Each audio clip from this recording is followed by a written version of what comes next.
This PowerPoint presentation, as well as all PowerPoint presentations by Dr. John McClain, are copyrighted and should not be used or reproduced without written permission. There are different types of epistles which have various primary emphases. There are church, ethnic, personal, community, pastoral, doctrinal, confrontational, and other categories which could be created. These categories are descriptive and not prescriptive. There are common hermeneutical principles to interpret these types of epistles, which are situational documents. In other words, they were written to address specific situations. Each epistle addresses situational circumstances for a specific audience. The situational circumstances can be the answering of questions, correction of doctrinal issues, rebuke of behaviors, exhortation of faith, etc. It is important to understand who is the original author, the original recipients, historical framework background, the main argument or subject, and the main purpose of each epistle.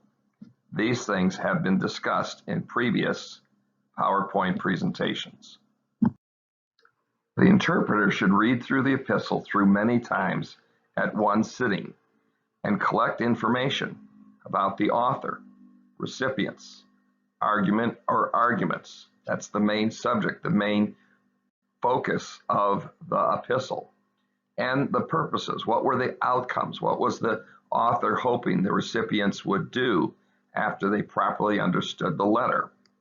You are seeking to reconstruct the situational circumstance or circumstances that caused the occasion of the writing of the epistle. In other words, you're trying to put your feet into the sandals of time and reconstruct what the original author through the original letter meant to communicate to the recipients and how he wanted the recipients to react or behave in light of that information. After you have read and taken notes on these categories, read the introductory background information from a general commentary like the Bible Knowledge Commentary, Old or New Testament, to compare with what you have learned in your own study. This general information or introductory information is at the beginning of each book of the Bible as contained in the commentary.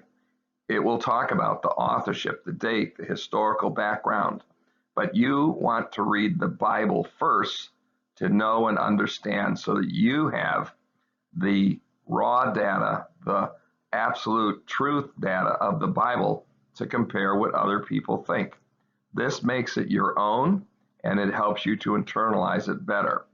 Time permitting, then read a single volume commentary that provides more detailed information about the historical background.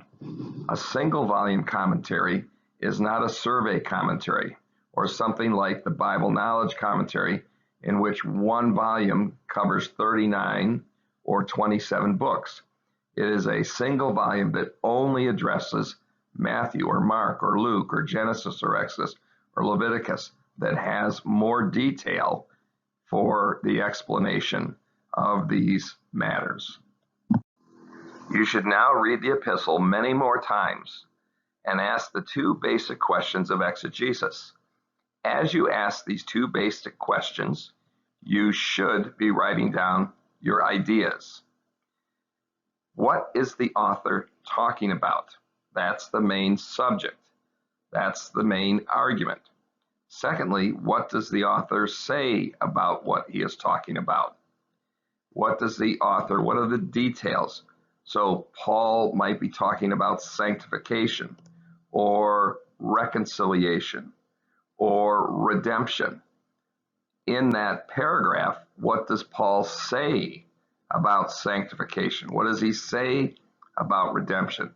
What does he say? You're going to put in your own words, yet using the biblical terms as much as possible, a summary of what the author is talking about, and then what the author says about what he's talking about. At the same time, You want to identify major themes and repeated words that indicate the main subjects of the epistle.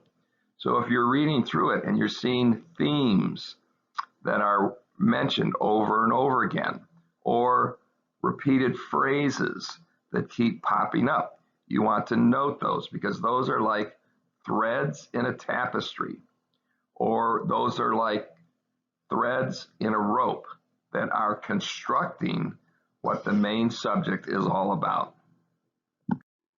You must always think in terms of paragraph units. Most Bibles are published with paragraph divisions, which are accurate and helpful. As you identify the subject of each paragraph, you will review the subject of each paragraph and determine what are the bigger units that make up the major subject or subjects or sections.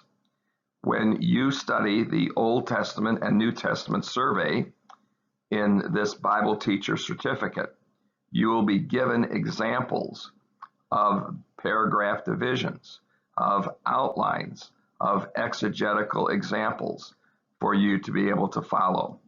This creates an outline in which you will be able to insert your comments and prepare your entire text for preaching or teaching.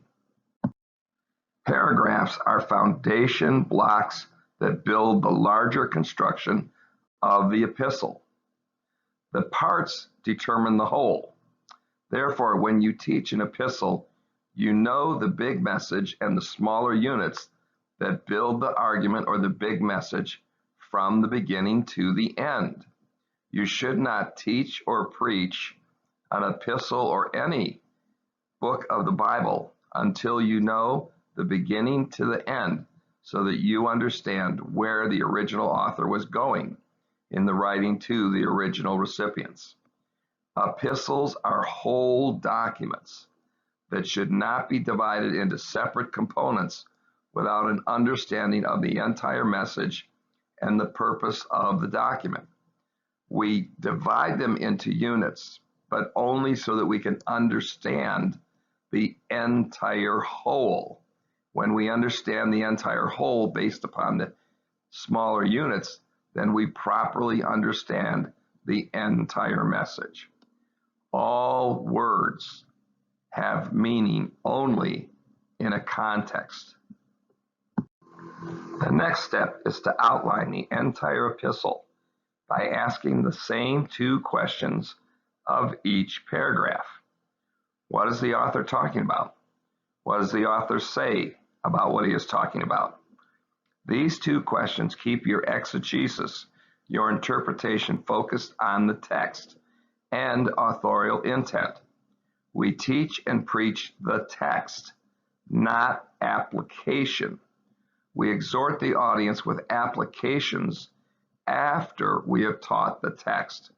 All too often, a teacher or a preacher goes into a message or a lesson, and all they do are they're talking about the application instead of laying the foundation of the meaning of the text, which then enlightens the person to the application.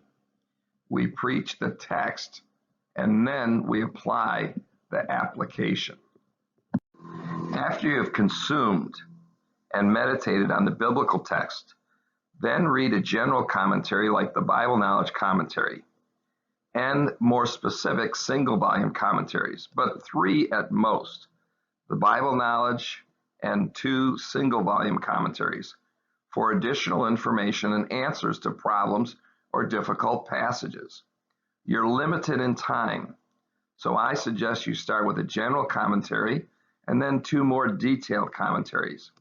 And you may only use the 3rd detailed commentary to look at problem passages or difficult passages where you do need more information. The next time you come around and teach the book, you can add another commentary or 2.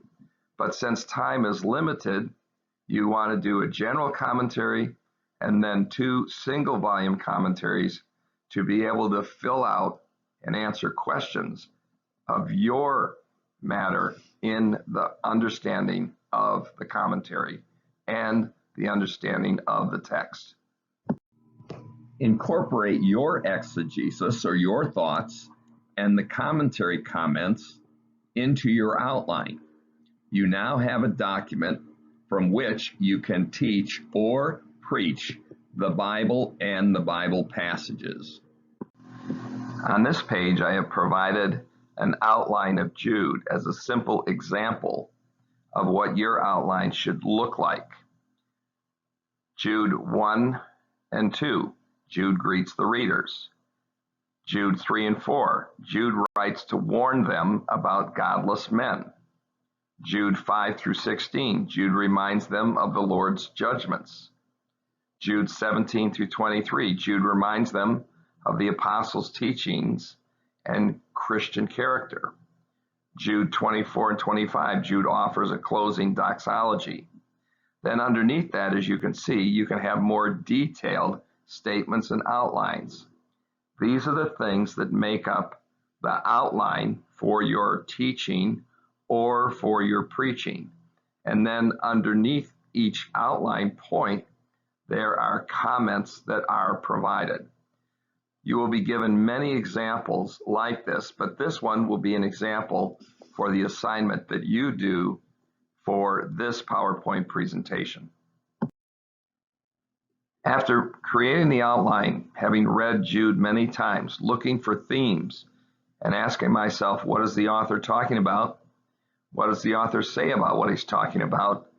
I've come up with the argument or the big subject that I suggest for the entire book, that Jude argues that they must contend earnestly for the faith against false teachers whom the Lord will judge. This is kind of my capsulization, my Reader's Digest version of what I think Jude is about. If somebody were to tell me or ask me, tell me what Jude is about in one sentence, this is what I would say.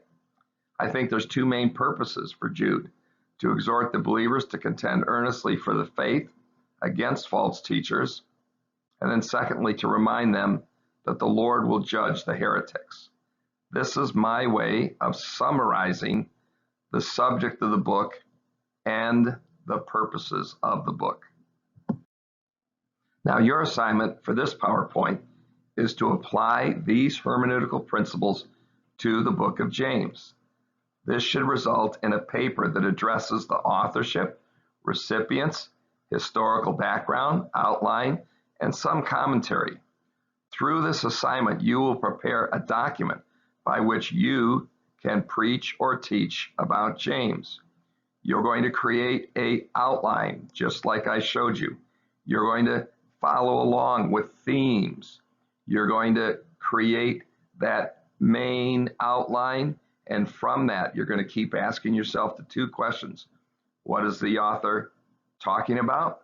What does the author say about what he's talking about?